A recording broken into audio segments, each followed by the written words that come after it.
Here we are, Laurel Hill Cemetery. This is a historic cemetery in the East Falls neighborhood. It was founded in 1836, and in 1998, this became the first cemetery in the United States designated a National Historic Landmark. There are over 33,000 graves here, and today I'm going to tell you the story about some of the people buried in this cemetery. Mary Engel Pennington was a female scientist in a time where females really weren't allowed to be scientists. She was really into preserving food properly in a healthy way. And one of the problems in the early 1900s was when farmers would transfer eggs, they would lose about a third of their shipment of eggs because they would break. Mary Engel Pennington is the designer of the egg crate. Are you kidding me? The egg crate lady? Mary Engel? Woo! That's something everybody has used. An egg crate. Wow.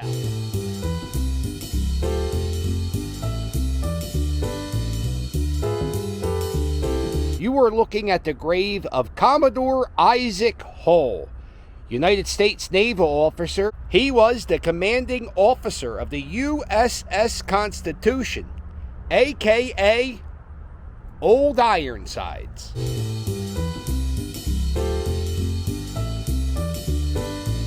This is the headstone of Sarah Hale.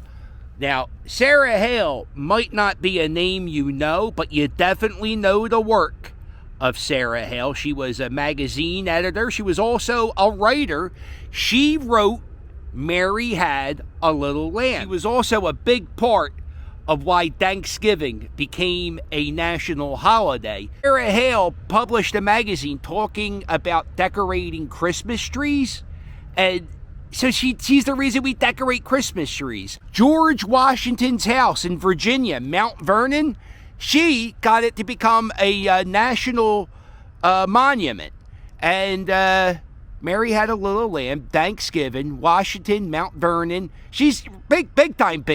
All hail Sarah Hale, who did a hell of a job as a human being when she was alive. Well, at least, you know, the three things I mentioned. I really don't know much else about her. She could have been a garbage human being. All right, Sarah, I'll talk to you, babe. Toodles.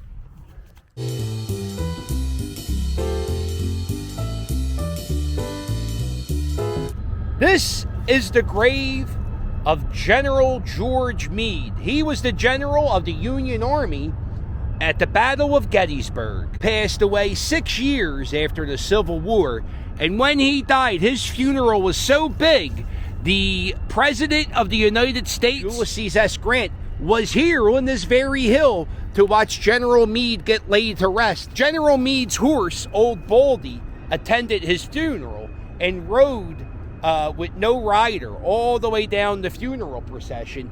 After Old Baldy died, they chopped off his head and it was stuffed, and now you can see General Mead's dead horse's head on display at a museum.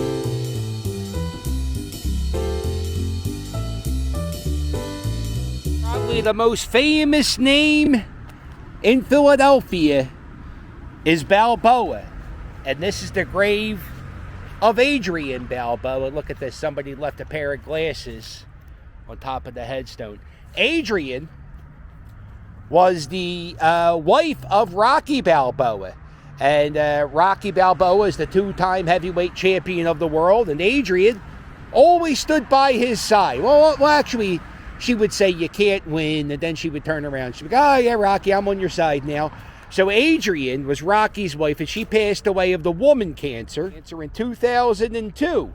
And this is the grave of Paulie Panino. Paulie was Adrian's brother. A little bit of a drinker from Kensington.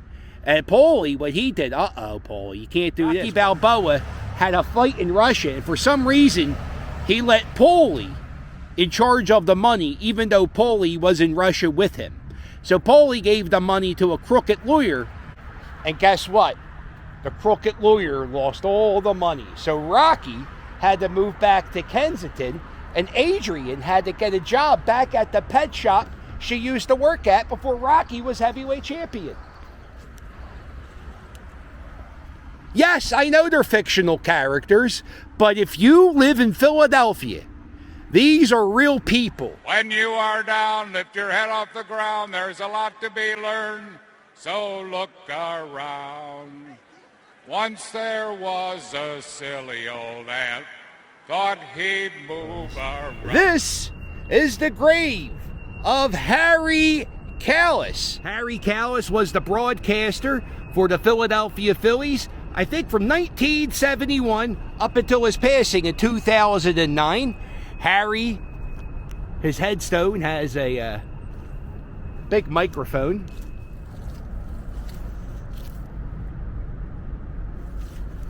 And people leave all types of things on his grave. Phillies caps, wiffle balls.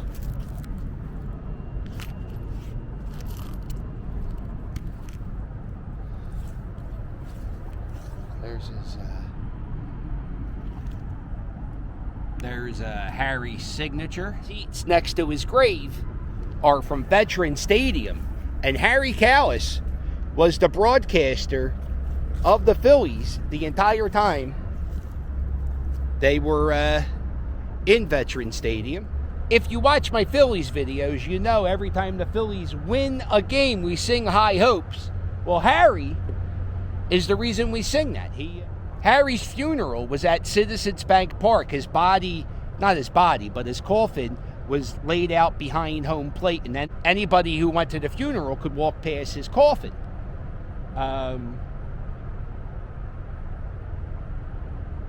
He was a big part of Philadelphia. When you are down, lift your head off the ground. There's a lot to be learned, so look around. If you walk to the end of this fence on this little patio, and if you look down, well, you can't see it now because there's all leaves. This is where they dump cremated ashes. And when I die, I'm going to get some of my ashes thrown here. I mean, pay no mind to the highway, but look at everything else. The river, the trail, the trees. It's quite a spot. So if one day the videos stop coming, odds are I'm down here. You throw the ashes off the balcony here, and these are the people who have had their ashes spread out here. I guess that's a term, right? This guy here, John McDonald, is a tour guide at this cemetery, or he gives tours.